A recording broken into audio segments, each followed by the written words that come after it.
जिगर बाज.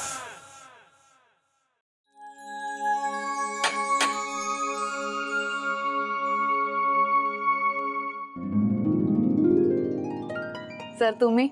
तुला किती वेळा सांगितलं सर हॉस्पिटलमध्ये म्हणायचं, इथे नाही. सॉरी काका, या ना प्लीज. हा, चला.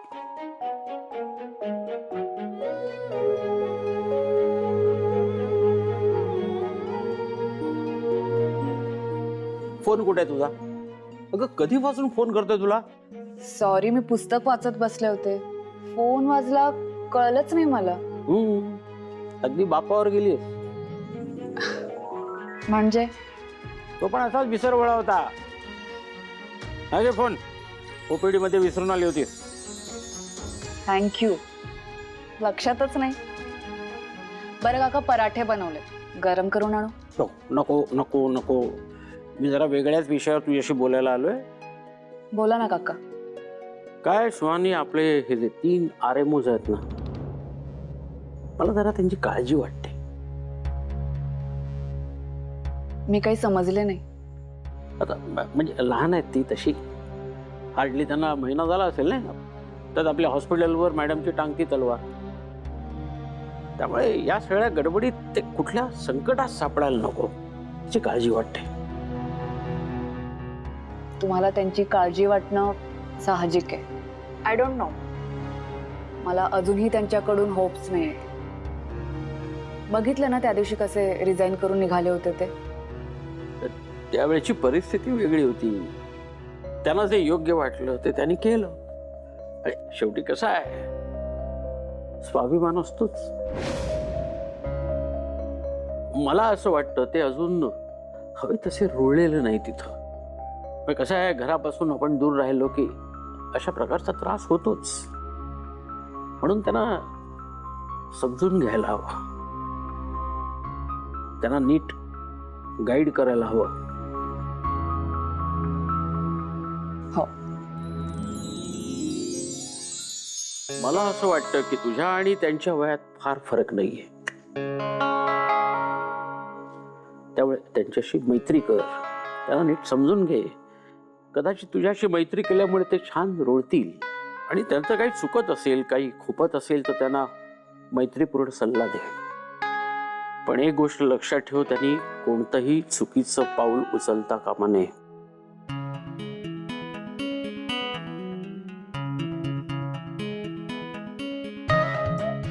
मी त्या तिघांशी मैत्री करण्याचा प्रयत्न करेन. जमलं तर आजच बोलते.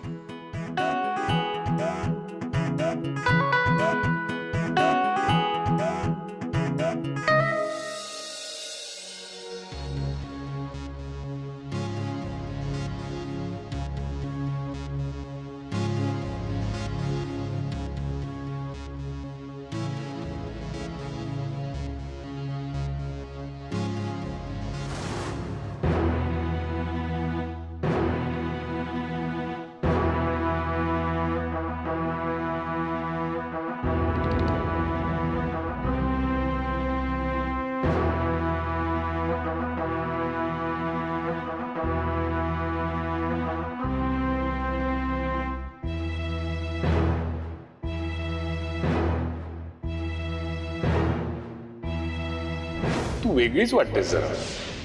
जरा कॉन्फिडंट राहत जा आणि चेहऱ्यावर जरा स्माइल ठेवायचा. रडूबाईच तू खरंच. डॉक्टर आदिती पेशंट औषधाने बरा होतो, डॉक्टर्स मधल्या बॉन्डने नाही. तुला अशी घरची आठवण येत होती, आता आलं घरचं फिलिंग.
कुठे गेले हे सगळे?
तू एवढ्या रात्री इथे काय करतेस?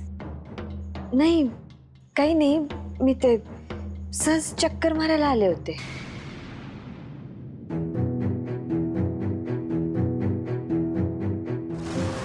बल्ब बदलायला पाहिजे.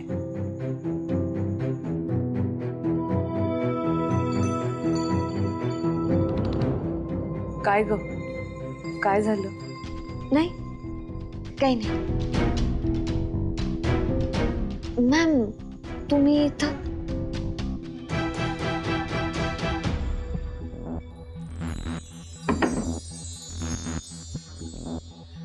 बऱ्याच आठवणी आहेत माझ्या इथे.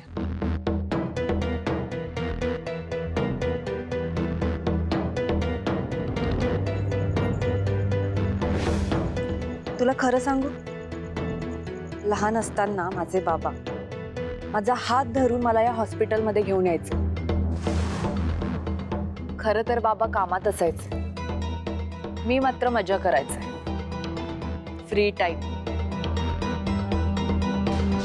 आणि आता असा फ्री टाइम मिळाला की येते असंच बाहेर. बरं वाटतं. जुन्या आठवणीत रमते मी. तुला एक सांगू, तुम्हा तिघांना बघितल्यानंतर मला माझ्या कॉलेजचे दिवस आठवतात.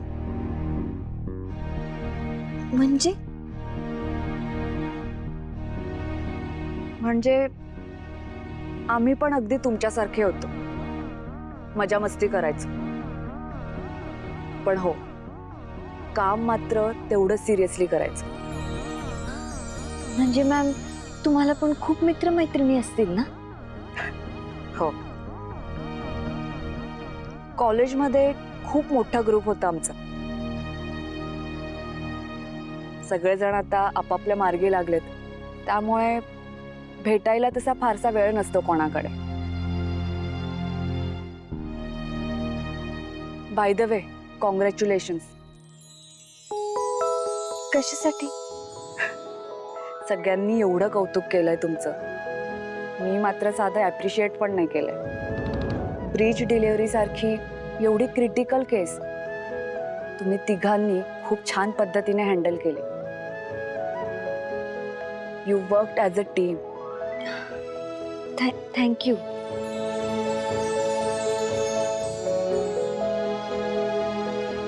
आय होप त्यांच्या आता तरी लक्षात आलं असेल की युनिटी असेल तर सगळी कामं सोपी होतात. सॉरी, म्हणजे तुम्ही मला सांगितलं तसं मी दोघांशी बोलण्याचा प्रयत्न केला. पण दोघं एकदम निगरगट्ट आहेत बघा. मला नाही वाटत त्यांना काही फरक पडला असेल.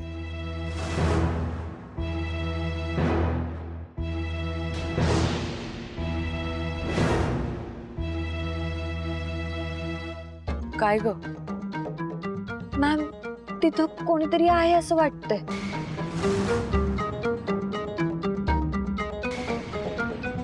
आदिती, तिथे कोणी नाहीये. नाही हो मॅम, मगापासून मला असं वाटतं तिथं कोणतरी आहे. आदिती, रिलॅक्स हो. कोणी नाहीये तिथे. ऍक्च्युली मी इथे येण्याआधी तुमच्या रूमकडे गेले होते. तिथे बघितलं तर कोणीच नव्हतं म्हणून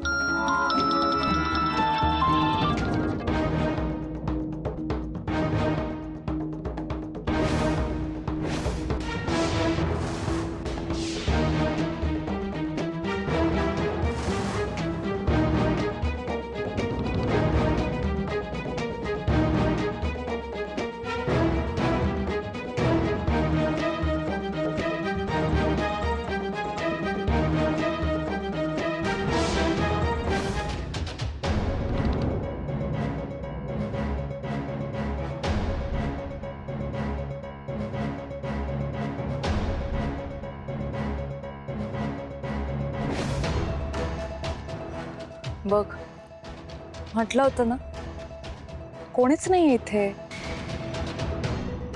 पण आवाज तर आला होता ना. अगं, थंडीचे दिवस आहेत, त्यात एवढी शांतता. असे लांबचे आवाज येतात कधी कधी ऐकू. लांबूनच आवाज आला असेल. चल निघूयात, खूप रात्र झाली. हो.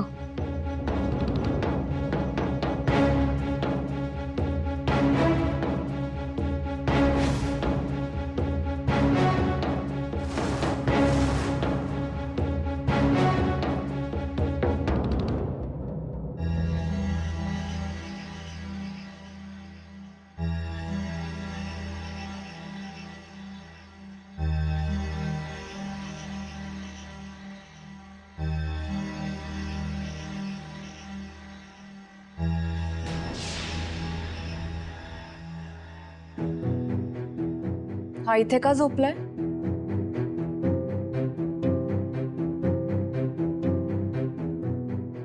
एनिवेज, जा तू झोप. उद्या भरपूर काम आहेत आपल्याला. Good night. Good night.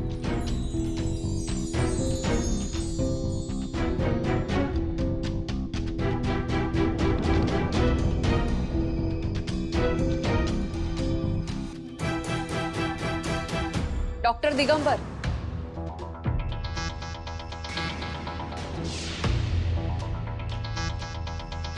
कुठे गेला होतास? कुठे गेला होतास? इथंच गेलो होतो.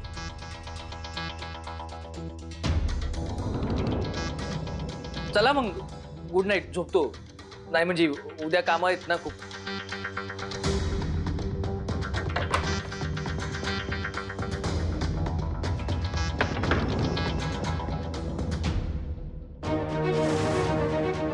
तिघांची तोंड 3 दिशांना आहेत आणि मेश्राम सर म्हणतायत ह्यांच्याशी मैत्री कर.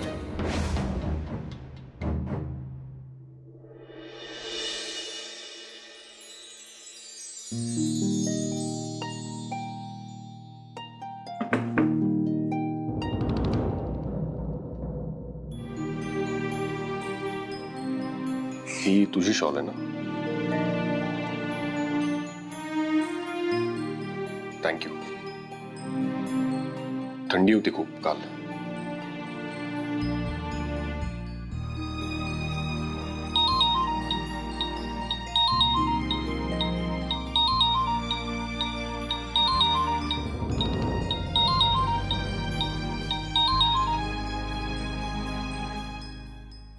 आदिती, मी काल खूप रूडली बोललो तुझ्याशी. इनफॅक्ट खूप जास्त रिॲक्ट झालो. पण तू सुद्धा विचित्र वागतेस कधी कधी. आणि मला माहिती आहे मी जे काही बोललो त्यामुळे तुला वाईट वाटलंय. पण हे बघ, मी जे काही ते स्पष्ट बोलणारा माणूस आहे. त्यामुळे मला एवढंच सांगायचं आहे की आदिती, तू तुझं वागणं बदल. माणसानं स्पष्ट बोलावं, मी सुद्धा याच मताची. पण वरून स्पष्ट बोलणं आणि समोरच्याचा अपमान करणं यात फरक आहे. अपमान? तुला हे अजून कळत नसेल तर बोलण्यात काहीच अर्थ नाही. नाही आदिती, एक मिनिट. अपमान वगैरे नाही केलाय मी, आणि मी हे मान्यच करणार नाही. मी फक्त तुला स्पष्टपणे सांगतोय की ही तुझी जी काही सवय आहे ना, प्रत्येक गोष्टीचं वाईट वाटून घेण्याची, ती बदल. हो, वाटतं ना वाईट. कारण माझ्या आई आणि बानं माणसांची किंमत करायला शिकवली आहे मला. बघ, पुन्हा तू इमोशनली विचार करतेस. हीच सवय बदल असं म्हणतोय मी. प्रत्येक माणूस तुझ्या मनाचा विचार करून नाही वागणार. तशी अपेक्षाच नाही करत मी. पण समोरचा माणूस काय बोलतोय हे समजून घेऊन मग आपण बोलावं, असं नाही का वाटत तुले?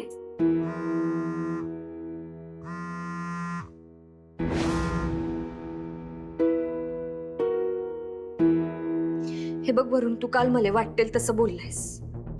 जी आई बनू नकोस असं म्हणालास. काय गरज होती असं म्हणायची? काय चुकीचं करत होते मी? मदतच करत होते ना. तुला समजूनच नाही राहिलं मला काय म्हणायचंय ते. बरं, नाही समजत. ओके. वरून अरे एवढा निगरगट्टपणा बरा नव्हे. समोरचा माणूस आपलेपणाने मदत करतो आणि तू दुसरेपणाने बोलतोस. तुला जमत नसेल दुसऱ्यांना मदत करणं, आभार मानू नको. पण समोरचा माणूस जो मदत करतोय त्याच्याशी नीट तरी बोल. आदिती, इनफ यार. सकाळी सकाळी लेक्चर देतेस तू आता. नाही, माझीच चूक झाली. मी तुझ्याशी बोलायला आले.